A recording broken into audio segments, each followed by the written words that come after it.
Tahukah saudara bahwa setiap kali badai datang, Tuhan itu selalu pengen kita reset posisi hati kita. Karena sangat mudah hati kita itu berubah tanpa kita sadari. Saya ingat saya mulai pelayanan, saya bertobat, saya mulai melayani di bawah Pastor Budi, kami di tim doa. Karena saya nggak bisa pelayanan apapun, nyanyi nggak bisa, main musik nggak bisa, khotbah nggak bisa apapun. Dengan Pastor Syafrin juga kita waktu itu melayani. Motivasi saya cuma satu, Tuhan, saya cuma rindu melayani Engkau. Saya nggak punya talenta apa-apa. Dan karena kita kenal baik dengan Pastor Budi waktu itu, dan singkat cerita masuklah di sana. Dan tahukah saudara, setelah sekian puluh tahun melayani, ternyata pelayanan itu tidak menjamin bahwa hati kita selalu akan benar.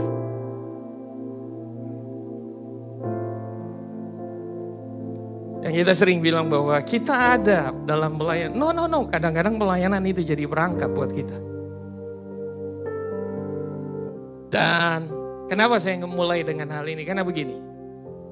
Badai seringkali Tuhan izinkan terjadi dalam hidup kita. Karena Matius 7 berkata bahwa banjir dan badai itu akan selalu datang.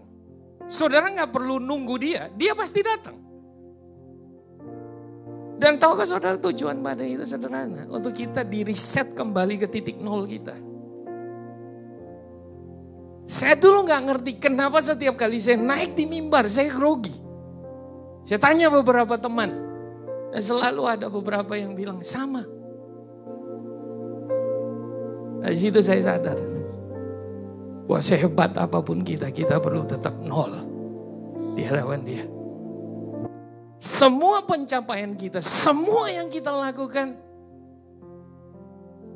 sangat mudah membuat kita lupa siapa kita sebenarnya. Kita menilai diri terlalu tinggi. Amin. Sehingga kita lupa belajar percaya sama dia. Itu artinya saudara perlu belajar jadi nol dulu. Sehingga waktu saudara kehilangan apapun, waktu saudara percaya, saudara ready. Sama ketika Abraham diminta anaknya. Abraham di titik nol. Sesuatu yang berharga diminta dari saudara. Saudara masih mau percaya sama Tuhan. Dan saya percaya pagi ini, siang ini, Tuhan mau kita kembali ke titik nol kita. Sebelum dia bisa ngisi kita dengan hal-hal yang baru dari dia. Amin. Mengajak hadirmu, mengikuti kebaikanmu, mengejar hadirmu dalam hidupku,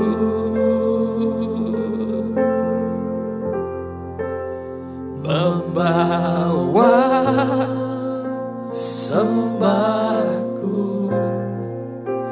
menyatakan kebesaranmu, mengejar hadirmu dalam hidup. Kita nyanyi sama-sama dari awal.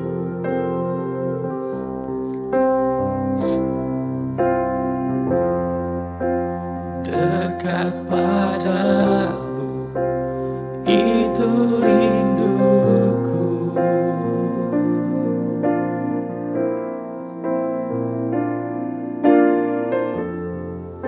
Setiap kataku, kau pun menunggu.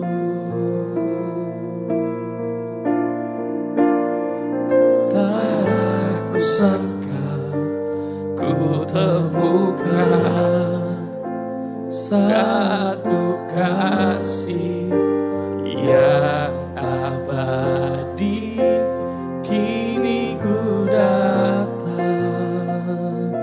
dan ku bawa hidupku.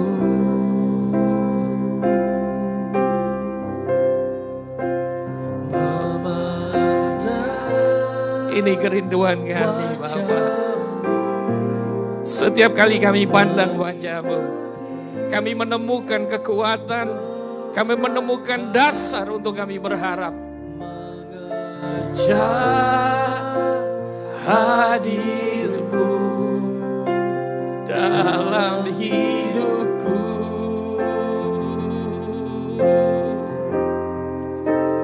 Membawa sembahku, menyatakan kebesaran-Mu, mengajak hadir-Mu dalam hidupku. Di tengah semua kesibukan kita, dunia yang sedang bergerak dengan sangat cepat, seringkali kita gak punya waktu lagi.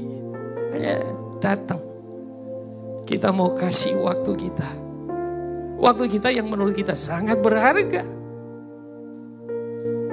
Dan kita lupa bahwa bukan Dia yang butuh kita, kita butuh Dia. Saya tidak datang di sini untuk memindahkan pengetahuan atau informasi buat saudara. Saya rasa kita tahu banyak. Tapi saya rindu Roh Kudus bicara buat saudara. Langsung di hati saudara. Lewat setiap perkataan. Lewat setiap kebenaran. Sesuai dengan kebutuhan saudara. Karena itu, kita ambil waktu sebentar. Memandang wajah, pandang wajahnya, mengikuti kebaikan-Mu. Kami tidak bisa apa-apa tanpa Engkau Tuhan. Hadir-Mu dalam hidupku.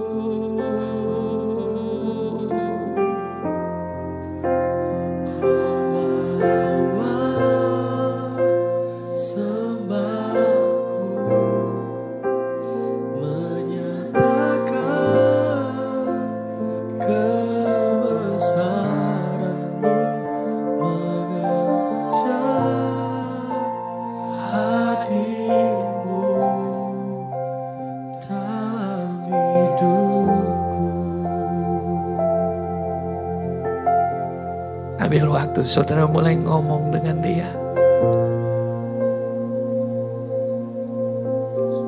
Tuhan, kami butuh Engkau. Apapun musim kehidupan kami mau ada di puncak, kami mau ada di bawah. Kami tahu, kami butuh selalu untuk ada di titik nol. Sebab di puncak perayaan Alkitab berkata, Yesus berseru, barang siapa haus, marilah datang dan minum. Saudara mungkin sedang ada dalam puncak perayaan, dalam kehidupan saudara. Dan Yesus sedang bicara buat saudara, apakah engkau tetap haus? Saudara hanya bisa haus sama Dia kalau saudara tetap nol.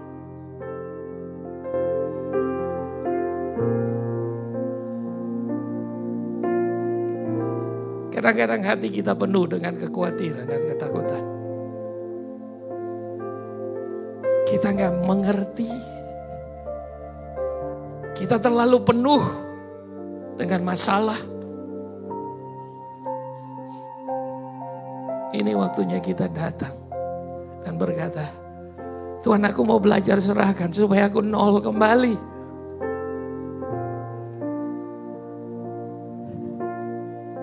Izinkan Roh Kudus mengisimu.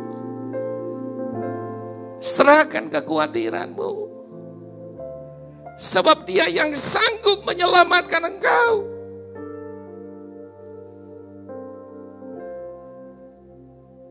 Jesus.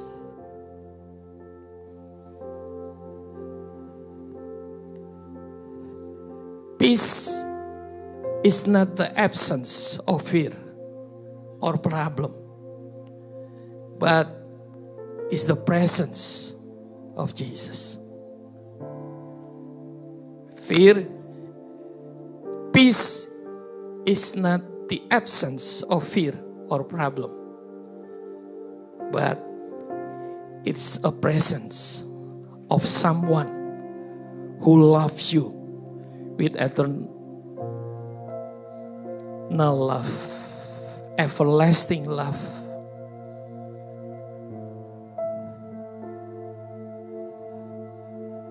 Terima kasih Bapa. Peluk kami, cintai kami. Kami yang datang mungkin dengan beban yang berat.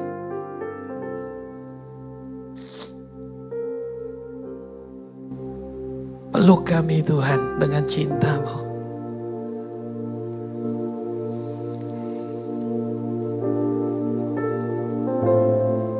Saya percaya Tuhan sedang bicara buat beberapa orang.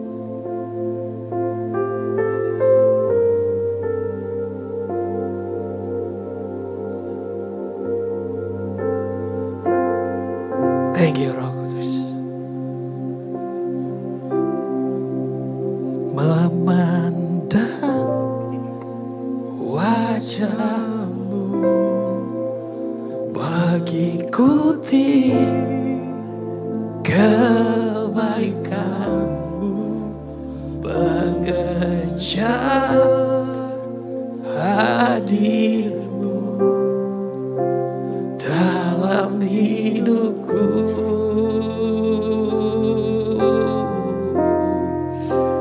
Membawa sembahku, menyatakan kebesaran-Mu, mengejar hadir-Mu dalam hidupku. Kami siap menerima kebenaran-Mu. Roh Kudus, Engkau berkuasa atas hidup kami. Bagimu segala pujian, bagimu segala kemuliaan. Demi nama Yesus Tuhan, yang percaya sama-sama katakan, amin. Saudara sebelum duduk beri tepuk tangan buat teman-teman yang melayani. Thank you. Silakan Bapak Ibu duduk kembali. Saya bukan penyanyi tapi ya saya mencoba menyanyi saudara. Jadi kalau ada yang terganggu maafkan saya. Ya, sebelum saya mulai saya perkenalkan diri saya dulu. Nama saya Jerry Latumahina dan saya melayani dengan istri di Timika di Papua Tengah. Ya, bukan di kampung Pak Budi ya, bukan di pedalaman, di kota. Maaf ya, dia suka agak sedikit ini saya perlu kasih tahu, di sana sudah ada XX1. Itu kemewahan. Saudara jangan marah, itu kemewahan buat kita. Ya. Ya, saya dengan istri udah melayani di Papua kurang lebih 26 tahun di Timika, tambah 1 tahun di Biak jadi 27 tahun ini. Dan kami punya 2 putri dan 1 anak adopsi. Ya, karena anak-anak kami udah gede, yang besar umur 26, yang kecil umur 24. Dan kami punya putri yang ketiga namanya Pumpkin Latumahina. Ya, itu sekedar perkenalan karena tadi istri saya bilang, kamu harus perkenalan yang bagus. Nah, sekarang perkenalannya seperti itu. Ya, baik saya akan mulai. Tema yang dikasih ke saya adalah freedom from fear. Jadi ya, saya percaya ketakutan adalah emosi dasar manusia dan respon alami untuk melindungi diri dari bahaya. Meskipun sering dianggap negatif, rasa takut yang normal berfungsi menjaga keselamatan dan meningkatkan kewaspadaan. Ya, takut gagal. Karena saudara takut gagal, saudara akan berusaha bekerja, mempersiapkan diri, belajar dengan sungguh-sungguh. Betul ya? Banyak orang takut gagal karena nggak punya persiapan. Itu nggak perlu. Biarkan dia takut. Ya, dia perlu belajar karena dia takut gagal, dia harus mempersiapkan diri. Setuju ya? Takut ditolak sama mertua. Atau, oh ini semua sudah berkeluarga, saya lupa itu untuk tadi pagi ya. Ya, takut anak saya gimana nanti masa depannya. Nah, sebagai orang tua karena rasa takut itu jangan bikin saudara kuat. Persiapkan anak saudara dari dia kecil. Karena rasa takut yang alami itu harusnya ujungnya adalah kita belajar untuk bijaksana. Nah, saya percaya yang Tuhan bilang jangan takut ada rasa takut yang berlebihan. Nanti kita belajar dari bahasa aslinya adalah phobos. Dari situ keluar kata fobia. Ketakutan yang berlebihan, yang mengendalikan hidup kita. Ya. Nah, rasa takut yang berlebihan akan membutakan bahkan mengendalikan hidup kita. Karena itu firman Tuhan memperingatkan jangan takut. Seringkali ya kita dengar kata itu, jangan takut. Coba kasih tahu sebelahnya, jangan takut. Jangan takut. Nah, Lukas 12 ayat 22, ayat 30 sampai 32 berkata, Yesus berkata kepada murid-muridnya, karena itu aku berkata kepadamu, janganlah khawatir akan hidupmu. Akan apa yang hendak kamu makan dan janganlah khawatir pula akan tubuhmu akan apa yang hendak kamu pakai. Oke, kita lompat ayat 30. Semua itu dicari bangsa-bangsa di dunia yang tidak mengenal Allah. Akan tetapi Bapamu tahu bahwa kamu memang memerlukan semuanya itu. Ayat 31 baca sama-sama. Tetapi carilah kerajaannya, maka semuanya itu akan ditambahkan juga kepadamu. Janganlah takut hai kamu kawanan kecil karena Bapamu telah berkenan memberikan kamu kerajaan itu. Nah saudara yang saya ingin ngomong adalah ini. Kekhawatiran itu seringkali kita remehkan. Tetapi tahukah saudara bahwa banyak orang Kristen termasuk saya. Kadang-kadang kita menjadi kompromi. Karena apa? Karena ketakutan-ketakutan kita. Yang namanya kekhawatiran. Berapa banyak kita sebagai orang tua, karena kita khawatir tentang anak kita maksain dia untuk sekolah sesuatu yang dia sebenarnya bukan panggilannya. Saya nggak tahu orang tua di sini, di Timika ada yang kayak gitu. Ada lagi yang lain karena kekhawatiran, karena Alkitab bilang janganlah kamu khawatir. Semua itu dicari oleh bangsa-bangsa lain. Akan tetapi Bapamu tahu. Kamu memerlukan semuanya itu. Saudara tahu enggak? Oh ayat ini bilang, tahu enggak saudara? Tahu. Tapi saudara percaya enggak? Karena tahu dengan percaya dua hal yang berbeda. Dan Alkitab bilang begini, karena kekhawatiran kita sulit untuk memprioritaskan kerajaan Allah dan kebenarannya. Waktu saya baca lagi carilah dahulu kerajaan Allah dan kebenarannya di Matius ya. Saya menemukan gini. Ketika kita memprioritaskan kerajaan Allah dan kebenarannya. Tahukah saudara, hidup saudara itu punya magnet. Maka segalanya akan ditarik datang dalam hidupmu. Bukan sekedar ditambahkan. Saya percaya Yusuf itu sekalipun dia hidup dalam perjanjian lama. Tapi tanpa dia sadar dia menjalani hal ini. Karena salah satu orang yang buat saya kagum Alkitab ini Apa saja yang diperbuatnya berhasil, bukan cuma satu kali, berkali-kali. Dan tahukah, dia bukan orang tua yang sudah umur 40-50. Yang kita bilang, udah makan asam garam kehidupan. No, dia masih anak muda umur 17-15 tahun. Tapi tahukah saudara, dari mudanya dia tahu prioritasnya ini. Dan dia belajar untuk menjalani hidupnya sesuai dengan kerajaan Allah. Prinsip-prinsip kerajaan Allah. Tahukah saudara, berkat kalau saudara kejar, tanpa saudara lebih dulu kejar kerajaan Allah dan kebenarannya. Itu yang bikin kekristenan kita banyak salahnya. Transaksional. Kayak kita nih, saya renungkan saya sendiri. Kekhawatiran kita main datang dan pergi. Tapi tahukah saudara, waktu saudara lahir baru, saudara bukan cuma diberkati, saudara berpindah ke satu kerajaan. Yang isinya penuh dengan kebaikan, kemurahan, kasih karunia demi kasih karunia. Itu yang saudara alami. Berkat hanya sebagian kecil yang akan saudara tarik dalam hidup kita. Dan ingatlah, Alkitab pertama kali menyebut berkat tidak ada hubungannya dengan materi. Baca lagi Kejadian 1, dikatakan, maka Allah memberkati mereka dan berfirman.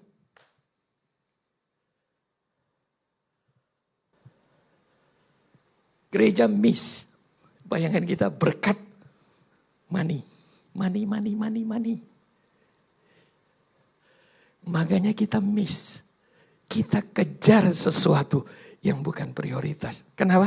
Karena kita takut, kita khawatir dengan kehidupan kita, dengan masa depan kita. Saya ngomong ini bukan berarti saya nggak ngalami. Saya pun belajar. Amin. Setuju? Kasih tahu sebelah. Bapamu tahu. Bapamu tahu apa yang kamu butuhkan. Yang berikut. Oh, sorry. Kepencet ya. Nah, obat untuk ketakutan. Cuma satu. Ini yang Daud kasih tahu buat kita. Waktu aku takut, aku percaya. Bukan berarti kita gak pernah takut. Betul? Ya. Daud nulis ini, waktu aku takut, aku ini percaya kepadamu. Kepada Allah yang firman-Nya aku puji. Kepada Allah aku percaya, aku tidak takut. Apakah yang dapat dilakukan manusia terhadap aku? Tahukah saudara, waktu saudara takut.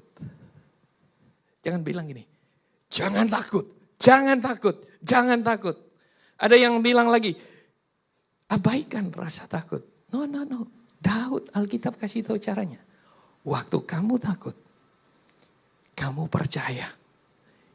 Itu artinya gini, waktu kamu takut, kamu harus mutusin, kamu harus milih. Jangan bergantung pada perasaan, jangan bergantung pada keadaan. Waktu kamu takut, di titik itulah kamu belajar untuk memutuskan.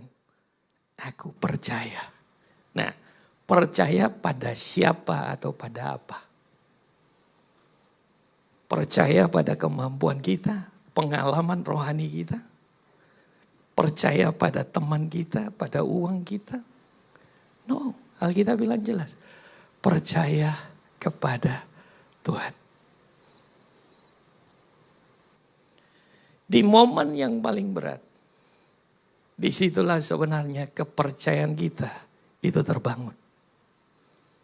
Kalau keadaan saudara baik, percaya itu biasa. Semua orang gak kenal Tuhan pun percaya. Tapi kapan iman kita dibangun? Waktu masalah datang, badai datang. Dan saudara berdiri di tengah semua situasi yang gak masuk akal. Saudara bilang gak ada jalan. Nah, saudara bilang, Tuhan, dalam posisi ini aku memutuskan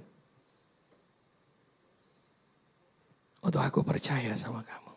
Sekalipun aku belum tahu jawabannya. Aku gak ngerti. Nah, bahasanya itu. Seringkali kan kita tuh gini. Kalau kita mau percaya, kita mesti ngerti, paham. Saudara baca lagi Ibrani 11. Iman datang dulu, baru pengertian.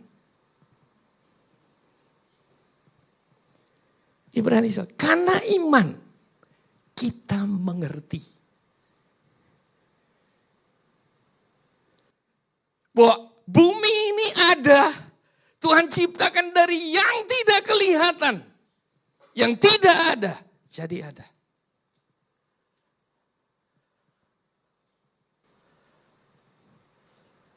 Saudara, saya percaya Pak Budi kalau dia minta Tuhan kasih pengertian. Saya masih ingat waktu saya datang pertama kali masih di ruko.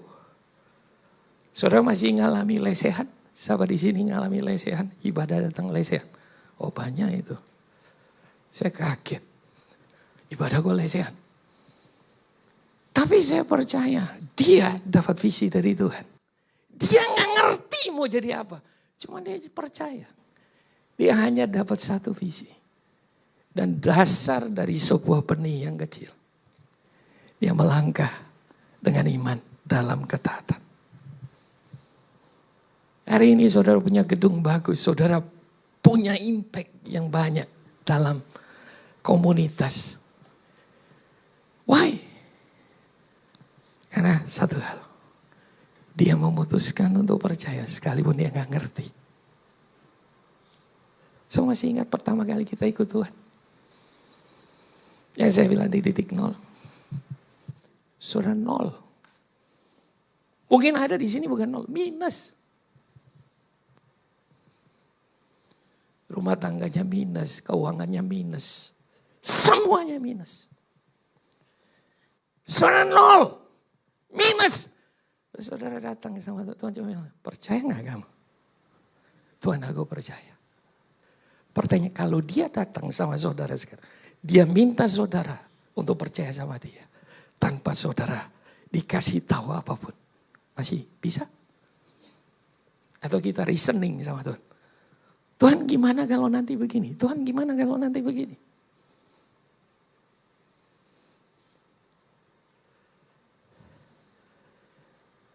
Yesus pernah berkata begini, jikalau anak manusia datang kembali. Apakah ia akan menemukan iman itu di bumi? Nah, saya kasih tahu. Iman yang Yesus maksudkan adalah iman yang percaya total. Saya ngomong ini, ngomongnya mudah. Tapi waktu kita belajar, itu nangis-nangis.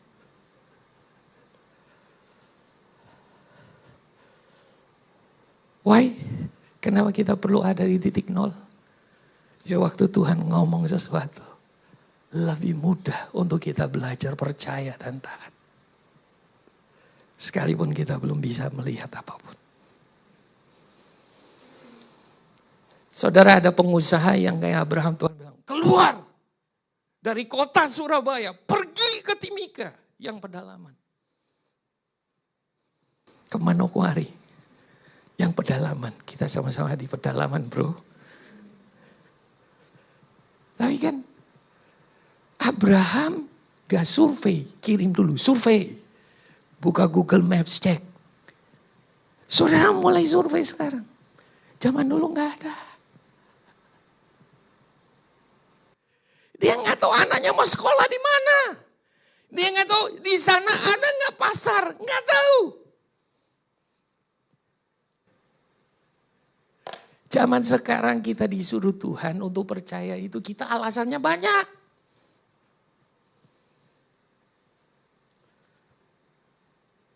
Termasuk saya.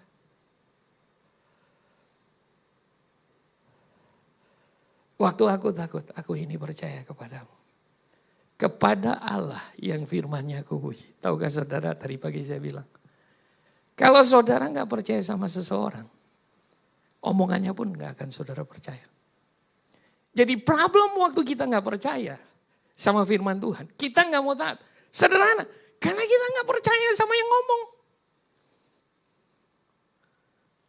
Tadi pagi saya kasih contoh, saya diundang sama Pak Budi. Kalau saudara nggak percaya saya, semua yang saya omongkan akan masuk di kiri, keluar kanan. Jadi kalau kita mau percaya sama firman dan taat pada firman, kita mesti belajar percaya pada pribadi.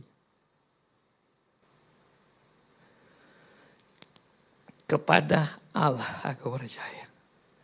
Aku tidak takut. Dalam kehidupan kami banyak mengalami proses. Tadi saya minta istri saya buat bersaksi. Tapi dia bilang kamu saja katanya. Ya, jadi cerita sedikit. Istri saya ini mengalami beberapa, 2 kali kalau nggak salah operasi. Yang pertama itu aritmianya. Yang pertama itu skoliosis, kedua aritmia. Saya cerita yang pertama aja. Nanti yang kedua nanti Pak Budi kasih dia khotbah supaya dia cerita. Salahnya kamu kasih, minta saya bukan dia. Ya, percaya dia khotbah lebih bagus dari saya. Jadi waktu dia ngalami skoliosis, singkat cerita kita sudah ke Malaka, kita sempat ke Jakarta, lalu kemana lagi? Pokoknya kita keliling. Karena istri saya ini sangat takut dengan namanya operasi. Jadi selama masih ada cara, dia akan berusaha. Sebagai suami yang baik. Amin, suami-suami. Ya kita capek. Capek jalannya, capek hatinya, capek dengerin dia. Tapi ya kita temani, berproses. Saya ingat waktu itu anak saya yang kecil, dia sedang apply untuk ke Korea. Untuk beasiswa GKS. Dan itu bersamaan semua. Saudara, anak kami lagi, Pak ini gimana Ma ini lagi. Dia lagi bergumul dengan hal itu dan kita harus buat keputusan. Nah, saya cerita ini singkat aja karena waktu. Kecuali saya dikasih waktu tambahan 30 menit. Kita deal dulu ya. Ya, waktu saya tinggal 6. Akhirnya saudara tahu, kita bergumul itu 2 hal, masalah biaya. Istri saya operasi waktu itu habis berapa ya, 200 lebih, 300 juta. Dan anak saya, dia pengen ke Korea. Saya gak punya uang saudara. Dan dia bilang, Pak, Ma yang penting kasih persetujuan. Aku yang cari. Dia cari saudara. Dia cari sampai dia ketemu GKS. Waktu itu belum namanya GKS. Dan dia apply, dia di interview dan semuanya terakhir dokumen. Wah itu betul-betul kita pusing. Ibu Kamela jadi saksi karena dia membantu saat itu. Saudara, dan setelah itu semua, dia selesai operasi, sebelum operasi ya. Kita dan Kathleen waktu itu sementara apply. Dan waktu yang bersamaan adalah gini, waktu operasi ternyata kita baru tahu. Asuransi yang pertama dia ikut, yang pertama kali, itu sebenarnya preminya gak cukup. Uang pertanggungnya gak cukup buat bayar. Premi yang kita bayar gak cukup untuk bisa bayar operasinya 300 juta. Jadi agen asuransi kita bilang begini, karena ini baru dimajukan itu, jadi setelah tahu bahwa dia punya masalah dengan skoliosis. Jadi itu sudah terbaca di sebelumnya. Jadi dia bilang gini, kita coba aja. Kalaupun dia gak janji dia bilang, mungkin hanya Pak Jerry bayar 50% atau mungkin 25%, saya nggak tahu dia bilang, tapi saya usulkan. Kita bilang kita doa. Kathleen juga waktu itu habis interview nunggu. Nah, waktu itu saya ingat pagi saya lagi tidur. Saya lagi treadmill. Terus dia lagi waktu itu, tiba-tiba Kathleen masuk. Terus dia teriak, "Papi, aku dapat." Kita langsung lihat dia gini, seperti orang bengong. Oke. Dan hanya selang beberapa menit WA dari agen asuransi kami masuk. Ditanggung full. Kalau bukan Tuhan, gak mungkin. Apakah saudara masih percaya? Saya percaya kita semua punya pengalaman, bukan cuma saya. Cuma masalah pengalaman kita yang dulu, itu gak cukup untuk hari ini. Kita harus punya pengalaman terus dengan dia.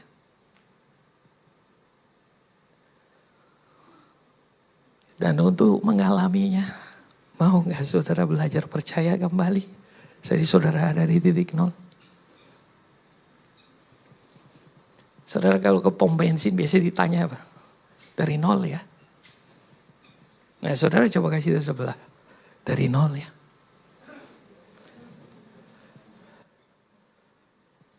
Jadi setiap kali saya ke pom bensin saya selalu ingat Tuhan nol. Karena banyak orang datang sama Tuhan dia penuh. Penuh dengan ketakutan, kekhawatiran, dengan keberhasilan, dengan pencapaian. Tuhan bilang, aku mau ngisi, gak bisa penuh. Semuanya harus kosongin.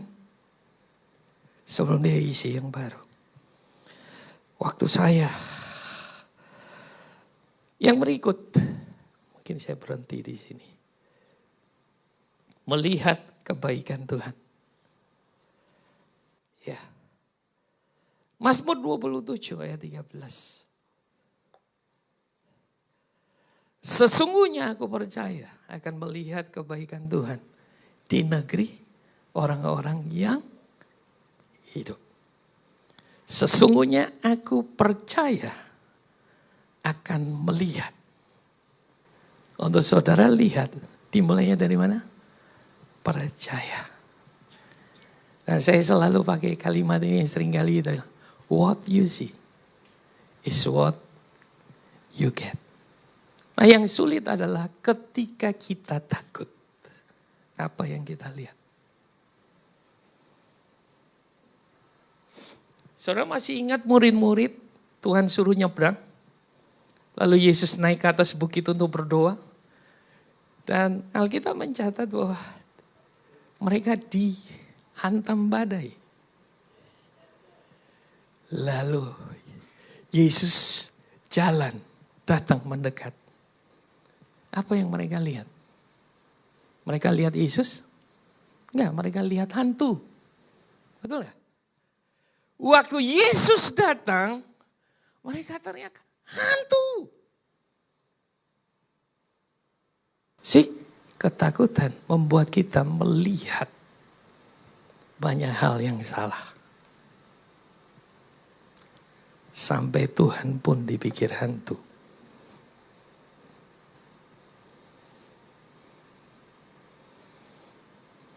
Waktu kita percaya, baru kita dapat melihat melampaui realita.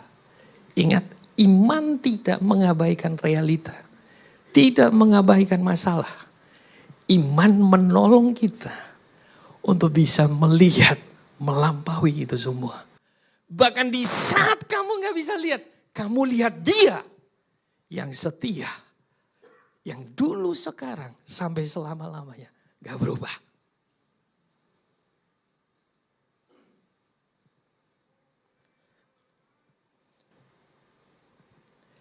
Dan apa yang kita bisa lihat, itulah yang akan kita terima. Pertanyaannya, apakah kita bisa lihat? Kita lihat Tuhan atau kita lihat hantu?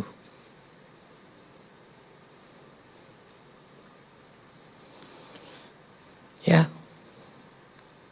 Apakah masih boleh ditambah? Masih boleh? Oke.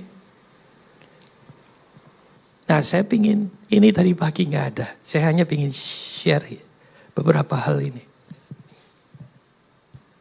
Saudara tahu ketika kejadian lagi, murid-murid naik di perahu, mereka nyebrang. Alkitab bilang, di tengah mereka menyeberang, tiba-tiba mereka sekonyong-konyong, dihantam badai, angin sakal. Masih ingat? Lalu mereka berjuang, mereka berusaha. Alkitab menjawab, Yesus tidur di burita.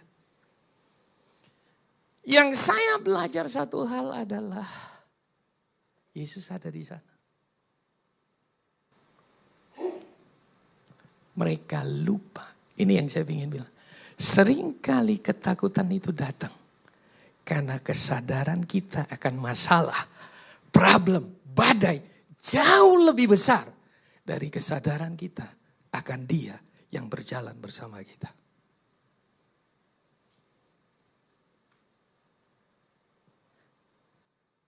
Setelah mereka berjuang mati-matian, mereka gak mampu. Baru mereka sadar, Yesus ada. Maka mereka datang. Guru, kamu gak peduli kalau kita mau mati. Itu relate sama kita ya. Betul ya? Saya juga. Selama kita masih berjuang, wah, karena panik. Kita pakai cara A, gak berhasil. Cara B, gak berhasil. Cara C, kita punya otak biasa berpikir cari cara. Kita lupa, kita cari jalan di mana jalan itu ada sama-sama kita. Sekarang ini jalan itu ada di dalam kita, bukan di luar kita. Nah, Kejadian 17 ayat 1 terjemahan International Standard Version. Saya baca terjemahannya, nanti saudara cari bahasa aslinya. Bahasa Inggrisnya. Ketika Abraham berumur 99 tahun. Tuhan menampakkan diri kepada Abraham dan menyatakan. Aku adalah Allah yang Maha Kuasa. Saudara tahu? Tuhan itu Allah yang Maha Kuasa. Tahu iya. Percaya. Kalau nggak ada masalah percaya. Begitu percaya, begitu ada masalah, sabar dulu. Kita panik, kita takut dan sebagainya. Tapi yang menarik kalimat berikutnya. Setelah Abraham disuruh percaya bahwa Allah itu yang Maha Kuasa, lalu dia bilang ini, hiduplah dengan kesadaran. Terus menerus bahwa aku selalu menyertai engkau. Dan hiduplah tanpa celah. Kemampuan kita hidup dalam integritas bukan based on usaha kita, perjuangan kita. Tapi Alkitab bilang ini, dimulai dengan kesadaran terus menerus bahwa Dia menyertai kita. Kayak saya tadi bilang, kita lebih sering waktu badai datang, kita dengar banyak suara. Suara ketakutan kita di dalam kita, suara orang-orang di luar di media sosial. Pertanyaan, saya pernah dengar suaranya dia enggak? Waktu mereka teriak-teriak, ini hantu. Yesus datang, tenanglah, aku ini. Jangan takut. Hari ini saya tanya, suara siapa yang saudara dengar?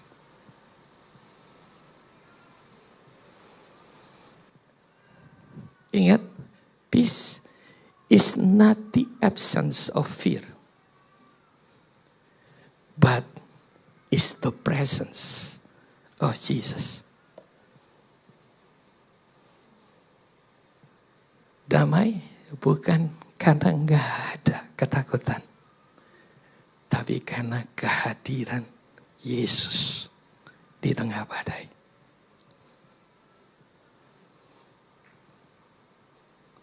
Hari ini saudara datang. Saudara mungkin lagi bergumul dengan banyak hal. Saya hanya mau tanya saudara. Suara siapa yang kita dengar hari-hari ini?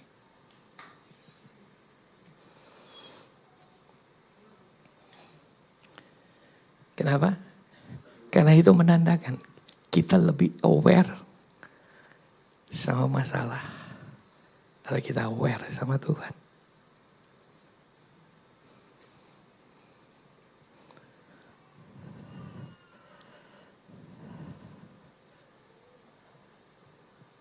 Nah, saya itu waktu renungkan ayat ini, saya bilang, Tuhan, that's me. Kita tahu tapi kita nggak sadar. Kita baca ayat ini kayak klise. 1 Korintus 3 ayat 16. Tidak tahukah kamu? Saudara tahu? Bahwa kamu adalah bait Allah dan bahwa roh Allah diam di dalam kamu. Saudara tahu? Saya tahu, saudara. Betul? Tapi saudara dan saya sadar enggak? Wah, dia 24 jam tinggal dalam kita. Menyertai kita. Waktu saudara buat dosa, dia gak keluar, dia gak pergi. Dia stay di dalam saudara. Karena tanpa dia, kita gak bisa bertobat dari dosa kita.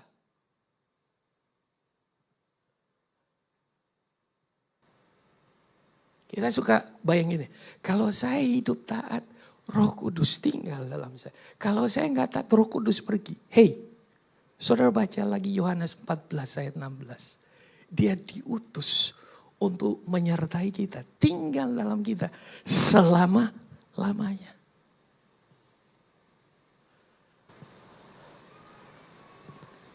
Kita tahu, kita sadar nggak?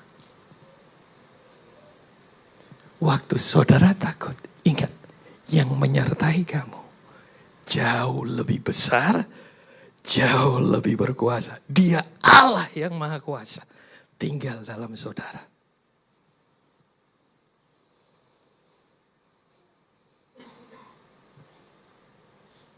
Makanya Elisa doa, Tuhan buka mata bujang supaya dia bisa melihat yang menyertai mereka jauh lebih banyak dari musuh mereka.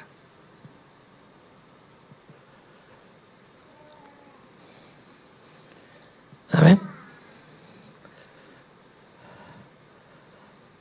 Yang terakhir, freedom from fear. 1 Yohanes 4 ayat 18. Di dalam kasih tidak ada ketakutan. Kasih yang sempurna melenyapkan ketakutan. Sebab ketakutan mengandung hukuman dan barang siapa takut, ia tidak sempurna di dalam kasih. Ketakutan atau fobia berakar dari gambar Allah yang keliru dalam diri kita. Makanya penting sekali pengenalan kita akan Tuhan. Itu menjadi fondasi, dasar kita percaya sama Dia. Ya. Kemerdekaan terjadi ketika kita mengalami kasih Allah yang sejati. Keyakinan akan kasih Allah mengalahkan ketakutan. Karena kita bukan begini. Tadi saya bilang, jangan takut, jangan takut. No. Kamu gak bisa. Ketakutan itu kita harus hadapi. Dasarnya kita percaya. Yang kedua adalah dasarnya adalah kita yakin akan kasih Tuhan buat kita. Saudara, tadi pagi saya bilang gini. Ada satu teman pendeta kami di Jayapura. Beliau sudah almarhum. Dan beliau ngomong sama saya, Jerry, kalau saya gak kenal Yesus, maaf dia pakai bahasa ini, saya ini lendir yang ada di got yang paling dalam. Dia coba menjelaskan bagaimana hidupnya sebelum ketemu Tuhan. Saya percaya waktu kita ditangkap Tuhan, ketemu Tuhan pertama kali, siapa kita? Tadi di awal saya bilang kita nol. Minus. Dasar dia untuk datang mengasihi kita. Untuk menerima kita, mengangkat kita. Gak ada satupun alasan di kita untuk bilang dia gini, kamu layak loh. Gak ada.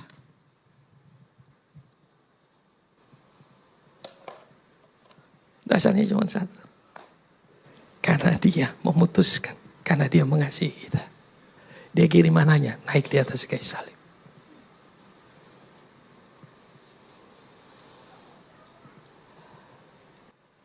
Saya rasa kalau kita ngerti hal ini, paling tidak kita punya keyakinan di tengah masalah yang sedang saudara lewati. Mari percaya, Dia yang setia tidak akan pernah tinggalin saudara. Bahkan di saat saudara jatuh, saudara nggak akan tergeletak. Saudara perlu tahu ini, karena saudara jatuh dalam kasih-Nya, dalam kebaikan-Nya. Dulu saya pikir gini, oh kita orang Kristen itu kalau jatuh kita keluar dari Tuhan. No, saudara jatuh dalam Tuhan. Karena kalau saudara jatuh di luar Tuhan, saudara hancur. Paulus bilang kita ini tinggal di dalam Dia. Hidup dalam Dia. Di dalam Dia kita hidup, kita bergerak, dan kita ada. Dia Allah yang penuh kasih, penuh kebaikan, kemurahan. Dari sejak saat itu saya ngerti satu hal. Waktu kita jalan dengan Dia, selama kita belajar untuk diperintah oleh Dia, kita bisa gagal, kita bisa jatuh. Dan saya ngerti yang Amsal bilang itu, 7 kali orang benar jatuh, dia akan bangkit. Jadi mudah buat saya mengerti. Amin. Dan kasih yang sempurna melampaui perasaan, tapi kehadiran Allah yang kekal dalam kehidupan kita. Peace is not the absence of fear, but the presence of Jesus in the middle of the storm. Bill Johnson nulis begini, you have authority over any storm you can sleep in. Saudara punya otoritas atas badai yang mana saudara bisa tidur dengan nyenyak seperti Yesus.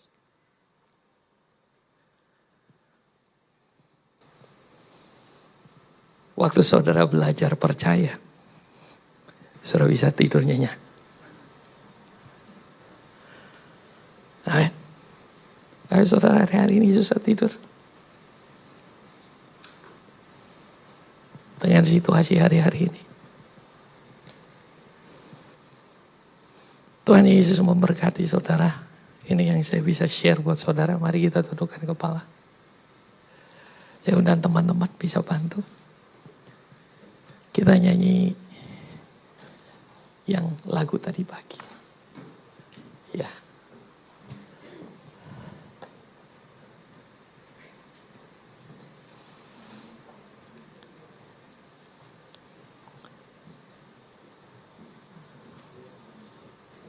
Ingat, ketakutan tidak dilawan dengan kekuatan kita. Aku gak takut. Oh. Waktu saudara takut, saudara hanya datang sama Tuhan. Aku sama dia, Tuhan aku takut. Aku benar-benar takut Tuhan. Dia gak marah sama saudara. Tapi waktu saudara ngaku demikian, kamu gak akan berubah. Dia ngerti engkau waktu engkau bilang, Tuhan aku benar-benar takut. Tapi Tuhan akan bisa bekerja waktu saudara gak berhenti di situ. Waktu saudara bilang, Tuhan sekalipun aku takut, aku tetap memilih untuk percaya